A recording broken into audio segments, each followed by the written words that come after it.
منظر کے گواہ رہے ہیں کہ بی بی کا مزار کتنا مجلل ہے، کتنا روشن ہے۔ اس ملک کے ذمہ داروں نے کتنا اس کی خدمت کی ہے۔ روشنیاں گل نہیں ہیں، چراغ بجھے بھی نہیں ہیں، گنبد کی شان، میناروں کا وقار، زری کے اوپر ایک خاص کیفیت، مگر سلام ہو ان کی مادر گرامی پر، جن کی قبر مدینے کا زائر ڈھونڈ رہا ہوتا ہے۔ میں خود جب حج کے لیے گیا تو بی بی ام البنین سلام اللہ علیہا کی قبر پر سلام کر رہا تھا کہ جنت البقیع کے صدر دروازے سے لبنانی زائرین، لبنانی حاجیوں کا قافلہ داخل ہو رہا تھا، اور وہ ایک لوحہ پڑھتے ہوئے آئے تھے، اور لوحے کا جو پہلا مصرع تھا اس کا مفہوم یہ تھا کہ اے مادر عباس، تمہاری قبر تو مل گئی، مگر ہمیں حسین کی ماں کہاں دفن ہے یہ پتہ نہیں ہے۔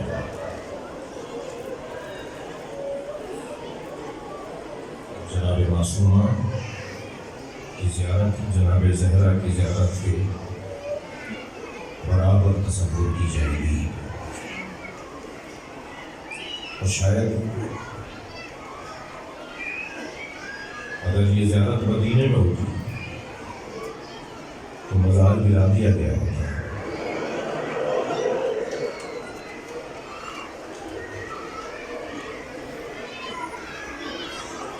ہاں، ویسے جس گھر میں موت ہو جاتی ہے اس گھر کے لوگوں کو چراغوں کا احساس نہیں ہوتا،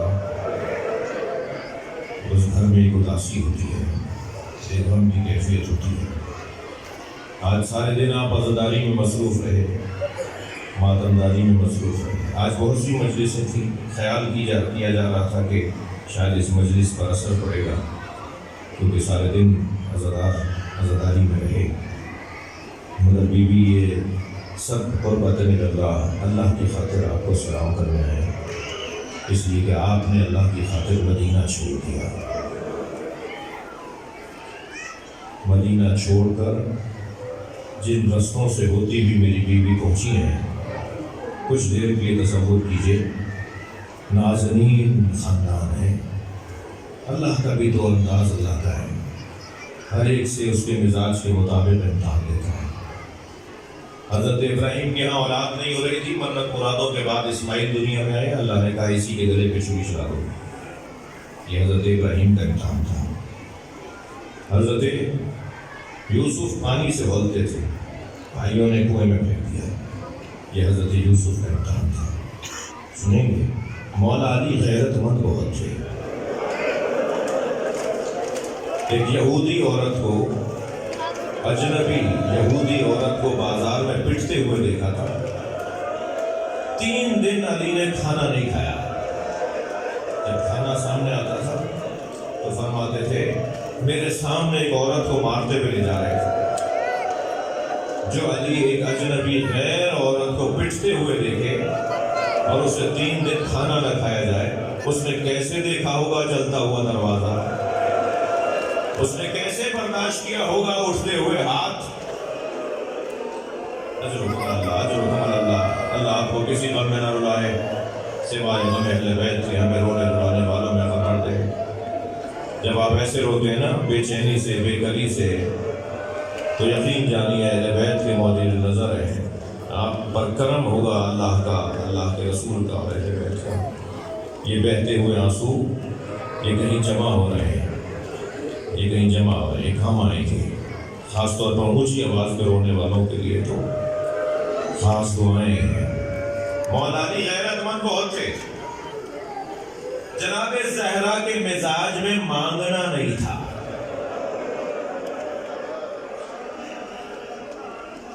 عزاداروں کے درمیان مجلس پڑھ رہا ہوں، جناب سیدہ فاطمہ زہرا کے مزاج میں مانگنا نہیں تھا، کبھی اپنے بابا سے کچھ نہیں مانگا، کبھی اپنے شوہر سے کچھ نہیں مانگا۔ جس کے مزاج میں مانگنا ہی نہ ہو کا امتحان یہ ہے کہ بھرے دربار میں فلک مانگنا ہوگا. فاطمہ تمہیں فلک مانگنا ہوگا. یہ امتحان ہے جناب زہرا کا. سنیں گے؟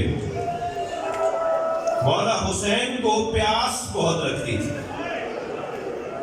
کم سینی سے پانی کی طلب زیادہ ہوتی تھی. اجرکم اللہ، اجرکم اللہ. جی اپنی آوازوں کو آزاد کریں گے. مجھے نہیں پتا، مجھے توفیق ہوئی ہے کہ میں ان ایام میں آپ کی خدمت میں حاضر ہو گیا. ہمیں نہیں پتا کہ آئندہ اس نسبت سے ہماری حاضری ہے یا نہیں ہے. مولا حسین کو پیاس بہت لگتی تھی. امام حسین کو پیاس بہت لگتی تھی. کم سن تھے، کہیے کہ جوانی کی طرف امام کی عمر تھی کہ حضرت قمبر سے پانی مانگا. تو حضرت عباس یہ سن کر کے مولا کو پیاس لگی ہے، کم سینی کے عالم میں دوڑے اس گھڑے کی طرف جہاں پانی رکھا ہوا تھا، اور پانی جلدی لے کر آ رہے تھے کہ کہیں مجھ سے پہلے قمبر پانی نہ پہنچا دے. اور جلدی آنے کی وجہ سے پانی چھلک رہا تھا. وہ چھلکتا ہوا پانی جب ہاتھوں پر آیا اور ہاتھ گیلے ہو گئے تو مولا علی اس منظر کو دیکھ کے رونے لگے. کسی نے پوچھا اجرکم اللہ، کسی نے مولا علی سے پوچھا یا علی آپ ایسے دیکھ کر رو کیوں رہے ہیں؟ فرمایا آج عباس حسین کے لیے پانی لے آیا، اگر کربلا کا میدان ہوگا عباس حسین کے بچوں کے لیے پانی لینے جائے گا، مگر یہی بازو میرے عباس کے کاٹ دیے جائیں گے. مجھے جلدی نہیں ہے رونے کی اور عزاداری کی مجلس ہے.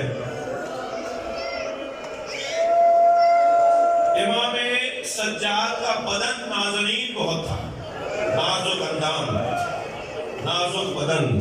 اکثر سفروں کے بعد حضرت کو تپ ہو جاتی، بخار کی کیفیت میں ہو جاتے تھے.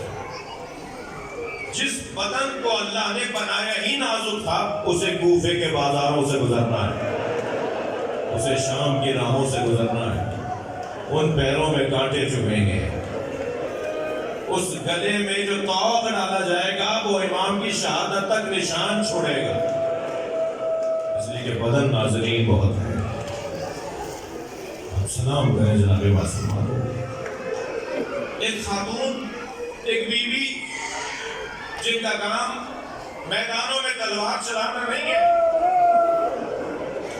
وہ بیوی مدینہ چھوڑ کر آ رہی ہیں اپنے امام کی اطاعت میں، اور 40 کے قریب اپنے عزیزوں کے جنازے دیکھے. 40 کے قریب، 36، 40، 38، 40 کے قریب اپنے عزیزوں کے لاشیں دیکھے. مگر میں آپ کے ساتھ مل کے جناب معصومہ کو سلام کروں گا. بی بی آپ نے اپنے عزیز سادات کے جنازے دیکھے، انہیں شہید ہوتا ہوا دیکھا، مگر آپ نے امام رضا کی شہادت نہیں دیکھی. سلام ہے جناب زینب کبریٰ پر، 70 قدم کے فاصلے پہ کھڑی ہے، ایک ایسا منظر دیکھ رہی ہے کہ بار بار آواز دے رہی ہے کوئی ہے جو میرے ماجرے کو بچائے. عرب کا دستور یہ تھا کہ اگر کوئی عرب خاتون گھر سے باہر نکل کر اپنے دونوں ہاتھ اپنے سر پہ رکھ کے کھڑی ہو جائے تو عرب سمجھ لیتا تھا کہ اسے کوئی حاجت ہے، اس کی کوئی ضرورت ہے. سنیں گے جناب زینب نے 10 مرتبہ سر پہ ہاتھ رکھا، مگر کوئی نہ تھا جو علی کی بیٹی سے پوچھے.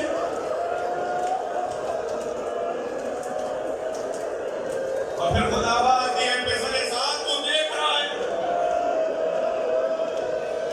اجرکم اللہ، اجرکم اللہ.